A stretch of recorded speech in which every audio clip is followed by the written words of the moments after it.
Hello everyone. आज की video में हम सिंगलटन डिज़ाइन पैटर्न के बारे में पढ़ेंगे। सिंगलटन डिज़ाइन पैटर्न एक क्रिएशनल डिज़ाइन पैटर्न है और इसका यूज़ हम उन जगहों पे करते हैं जहाँ पे अगर मेरा कोई ऐसा ऑब्जेक्ट मुझे बनाना हो एप्लीकेशन में जो कि shared across all my threads हो। मुझे बार बार उसको क्रिएट नहीं करना है, उसी ऑब्जेक्ट के इंस्टेंस को यूज़ करना है। कुछ कॉमन एग्जांपल्स हैं जैसे कि लॉगर। और फॉर एग्जांपल अगर मैं डायनामोडीबी से इंटरैक्ट कर रहा हूँ तो डायनामोडीबी क्लाइंट बनाऊँगा अपनी एप्लीकेशन में, वो भी सिंगलटन होगा। मुझे बार-बार उस क्लाइंट को इनिशिएट नहीं करना है because it can be common across all my threads और why to waste resources, why to make different objects when the same object can be used, right? तो उन प्लेसेस पे हम सिंगलटन डिज़ाइन पैटर्न का use करते हैं। ये बहुत ही वाइडली यूज्ड पैटर्न है।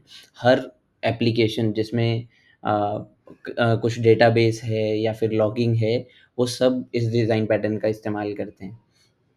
तो एक एग्जांपल के थ्रू समझते हैं कि कैसे हम एक क्लास को सिंगलटन बना सकते हैं। आप किसी भी क्लास को सिंगलटन बना सकते हो, so this is short method जिसको आप यूज़ करके किसी भी क्लास को सिंगलटन में कन्वर्ट कर सकते हो। फॉर एग्जांपल मैंने कहा था कि लॉगर जो भी मेरी जो क्लास है, उसको अगर मुझे सिंगलटन बनाना है, तो उसको सिंगलटन बनाने का पहला स्टेप होगा कि मैं लॉगर के अंदर लॉगर का इंस्टेंस एक मेंबर वेरिएबल बना दूँगा जो कि स्टैटिक मेंबर वेरिएबल होगा।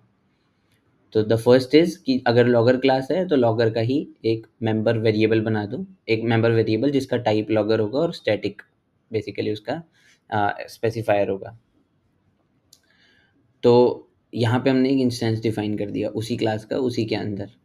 नेक्स्ट थिंग इज़ कि हम एक कंस्ट्रक्टर बनाएँगे लेकिन कंस्ट्रक्टर को प्राइवेट बना देंगे बिकॉज़ एज़ आई सेड हम नहीं चाहते कि इस क्लास का इंस्टेंस कोई और बनाए। मतलब बार-बार कोई इस क्लास का इंस्टेंस बना पाए ऐसा हम नहीं चाहते हैं। तो जो कंस्ट्रक्टर बेस्ड इनिशियलाइज़ेशन होती है हमने उसे स्टॉप कर दिया। कैसे? कंस्ट्रक्टर का access specifier private basically write करके।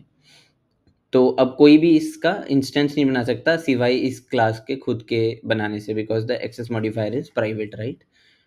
तो थर्ड स्टेप वुड बी कि आप एक मेथड डिफाइन करो जिसके थ्रू इस क्लास का ऑब्जेक्ट बनाया जा सकता है। तो अब हम देखते हैं कि ये जो मेथड है ये कैसे डिफाइन होगा। तो हमने यहाँ पे लिखा है if so basically the method name is get instance जो कि एक लॉगर रिटर्न करता है। But how we have written this method is कि if instance is equal equal to null. Instance क्या है? ये मेंबर वेरिएबल जो कि सेम टाइप का है। If instance is equal equal to null मतलब कि इंस्टेंस पहले कभी इनिशियलाइज नहीं हुआ है, उस केस में आप एक सिंक्रोनाइज्ड ब्लॉक चलाओगे जो फिर से चेक करेगा if instance is equal equal to null. If it's if it's equal equal to null, this block will be skipped, no instance will be created, right? If instance is null, there will be no instance that will be created. We will return the already existing instance which is basically already initialized. It's not null because, right? तो आई hope आपको इतना समझ आ गया होगा कि हम एक नया मेथड दे रहे हैं जो कि सेम क्लास का ऑब्जेक्ट बना के हमें दे रहा है।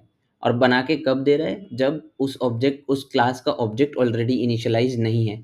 मैं इस पार्ट पे अच्छे से आऊँगा कि why we added a synchronized block, why there are two null checks, वो चीज़ हम समझते हैं। पर आपको बेस पार्ट पहले समझना है कि हम लोग वी आर ऑलवेज चेकिंग कि एक इंस्टेंस ऑलरेडी एप्लीकेशन में बना हुआ है तो नहीं। अगर वो बना हुआ है तो सेम इंस्टेंस को रिटर्न कर दे रहे हैं। तो जब application first time logger dot gate instance करेगी तो कोड जो है वो यहाँ पे आके एग्जीक्यूट होगा जो कि एक न्यू लॉगर को बनाएगा, बेसिकली इस क्लास के कंस्ट्रक्टर को कॉल करेगा, राइट? और जब second time we try to get an instance for the logger, तो because instance is equal equal to null condition false हो जाएगी तो हमें सेम इंस्टेंस दोबारा से रिटर्न हो जाएगा and then we will again be able to use logger in our application. अब कुछ इंटरनल्स पे आते हैं कि क्यों हमने दो नल चेक्स लगाए थे और क्यों सिंक्रोनाइज्ड ब्लॉक की भी रिक्वायरमेंट थी।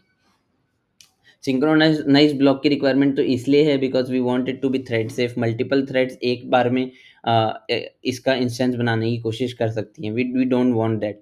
Whenever we put something inside a synchronized block, it means कि एक टाइम पे एक ही थ्रेड इसको एक्सेस कर रही होगी, राइट? तो अभी एक सिनेरियो लेते हैं, एक थ्रेड ए है एक थ्रेड बी है। थ्रेड ए आई, उसने चेक किया कि क्या इंस्टेंस नल है। मान लीजिए ये फर्स्ट टाइम कॉल है लॉगर डॉट गेट इंस्टेंस को, तो ऑब्वियसली थ्रेड ए को लगेगा कि ये इंस्टेंस नल है। मान लीजिए उसी टाइम पे अभी थ्रेड ए सिंक्रोनाइज ब्लॉक तक पहुंची नहीं है लेकिन उसी टाइम पे एक थ्रेड बी भी आ गई जिसने देखा कि इंस्टेंस नल है। अब क्या हुआ?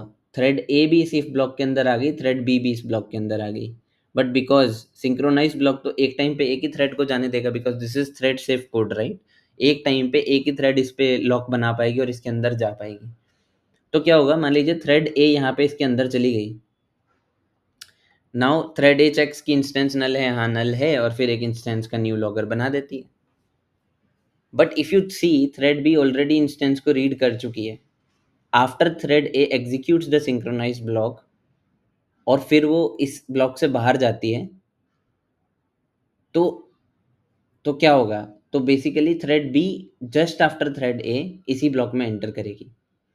लेट्स इमेजिन अ सिनेरियो कि यहाँ पे इंस्टेंस का नल चेक नहीं होता, तो क्या होता, थ्रेड बी दूसरी बार instance equal equal to null check नहीं करता। आफ्टर थ्रेड ही has already executed this code, thread B इसके अंदर जाता और directly instance is equal to new logger बना देता, जो कि सिंगलटन डिज़ाइन पैटर्न के खिलाफ है, राइट।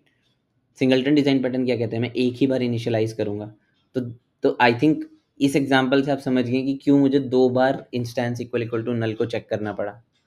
बिकॉज थ्रेड ए और थ्रेड बी दोनों पहली बार if instance equal equal to null को पास कर गई थी, बट थ्रेड ए पहले एग्जीक्यूट हुई, थ्रेड ए ने इंस्टेंस बना दिया, न्यू लॉगर बना दिया, इंस्टेंस की वैल्यू आ गई, then thread B try to enter the same block, but there is another check we have added just before creating the new instance, so that we prevent two threads to make an instance of logger. अब आप बोलेंगे अगर synchronise block के अंदर तुम पहले से check कर ही रहे हो, तो what is the point of checking here as well. तो यहाँ पे परफॉर्मेंस इशू की बात है, बिकॉज थ्रेड ए और थ्रेड बी अभी जब सिंक्रोनाइज ब्लॉक तक पहुंच रहे थे, तो क्या हो रहा था कि these both threads were waiting. Basically एक ही थ्रेड अंदर गई, दूसरी थ्रेड पिछले थ्रेड का वेट कर रही थी इस ब्लॉक को एग्जीक्यूट करने से। But is it actually required? It's not required, right. As and when thread A new logger का इंस्टेंस बना देती है, तो हमें सिंक्रोनाइज ब्लॉक को एग्जीक्यूट करने का रिक्वायरमेंट ही नहीं है। तो why to make threads wait, तो हमने दैट्स वाई एक सिंक्रोनाइज ब्लॉक के ऊपर भी चेक लगा रखा है कि if instance is equal equal to null, then don't even see this code, just move ahead. This improves the performance. I hope आपको दो इंस्टेंस नल चेक्स का भी मतलब समझ आ गया होगा। आपको ये भी समझ आ गया होगा सिंगलटन डिज़ाइन पैटर्न क्यों हम यूज़ करते हैं, कहाँ पे हम यूज़ करते हैं। बेसिकली जब भी हमें कोई भी ऐसा ऑब्जेक्ट बनाना होता है जो अक्रॉस एप्लीकेशन यूज़ होने वाला है, वहाँ पे हम इसे यूज़ करते हैं, और इसको कैसे आप सिंगलटन बना सकते हैं।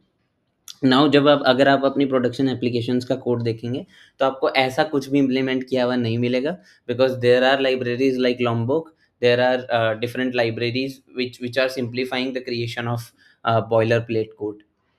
तो उनका यूज़ किया जाता है, and then we can make any class singleton with just an annotation. This is how like production systems are using it as of now. But I think you know the internals, कि वो भी internally क्या कर रहे होंगे एक class को singleton बनाने के लिए। तो this is how you make a class singleton. And basically इसके ओवरऑल फ़ायदे यही हैं कि आप रिसोर्सेज बहुत सारे बचा लेते हैं। तो इस डॉक्यूमेंट में मैंने सारे जो भी फ़ायदे होते हैं इस मेथड को यूज़ करने से, और जो भी बेस्ट प्रैक्टिसेस होती हैं इसको यूज़ करने की, वो सब लिस्ट डाउन किए हैं। I will be giving this link in the video description. If you like my content और आपको समझ आता है जो भी मैं पढ़ा रहा हूँ, तो please do like my video and then subscribe my channel, which